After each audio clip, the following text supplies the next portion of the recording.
Mesdames, Messieurs, bonjour et bienvenue sur notre chaîne YouTube. Ici nous vous donnons la clé, alors si vous êtes nouveau, abonnez-vous et cliquez sur la cloche de notification pour ne plus rien manquer. Cela fait, on peut commencer. Au Burkina Faso, l'arrestation d'une figure de la société civile fait craindre un durcissement de la junte. Membre du balai citoyen, Olo Mathias Kambou est accusé d'outrage au chef de l'État, le lieutenant-colonel Paul-Henri Sandaogo Damiba.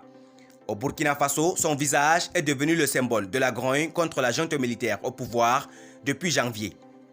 Après l'interpellation début septembre du militant Olo Mathias Kambou, le hashtag Free Kamao, libéré Kamao, son surnom, fleurit sur les réseaux sociaux. Vendredi 23 septembre, le procureur a requis contre lui 6 mois de prison, dont 3 mois fermes, pour outrage au chef de la junte, le lieutenant-colonel Paul-Henri Sandaogo Damiba, suite à plusieurs publications critiques sur Facebook. C'est la deuxième fois seulement que le délit d'offense au président fait l'objet d'un procès dans l'histoire du pays. Le premier cas concernait le polémiste franco-béninois Kémi Séba, jugé coupable d'outrage au président Roch-Marc Christian Kaboré en 2019. Le 5 septembre, Olo Mathias Kambou, membre du balai citoyen, un mouvement de fer de lance de l'insurrection de 2014, a été interpellé par des gendarmes en civil à la sortie des locaux de la chaîne Omega TV où il venait de participer à une émission de débat. Le militant de 35 ans y avait qualifié d'échec total le bilan au pouvoir de M. Damiba. La veille, sur les réseaux sociaux, il avait déjà épinglé le discours tout juste prononcé par le chef de l'État qui se félicitait d'une relative accalmie dans certaines localités. Il a raté une occasion en or de fermer sa bouche d'indigne, d'antipatriote, de traître, s'était-il emporté. Ce doctorant en sciences de la population était dans le viseur du pouvoir depuis quelque temps, selon nos informations.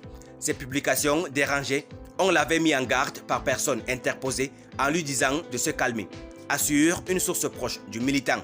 Guy Hervé Kam, son avocat, dénonce aujourd'hui un procès contre la liberté d'expression. Au tribunal de grande instance de Ouagadougou, les débats parfois houleux ont mis en cause le coup de force de l'armée contre la démocratie. 8 ans après la chute du régime de Blaise Compaoré, chassé du pouvoir par la rue.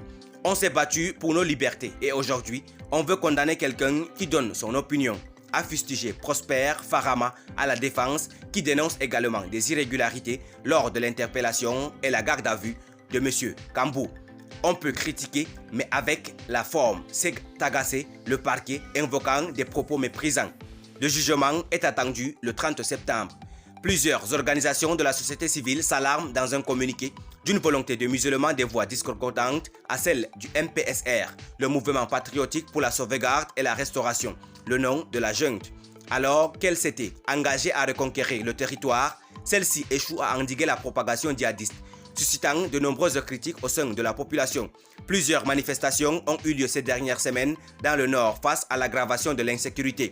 Une gronde dans certains craignent qu'elle provoque en retour un durcissement des putschistes.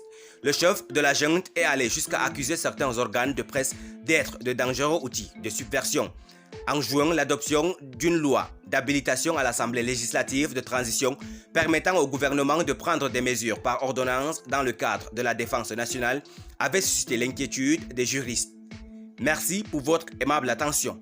Si vous êtes nouveau, n'oubliez pas de cliquer sur la cloche de notification et de vous abonner à la chaîne. Merci, à très bientôt pour une nouvelle vidéo.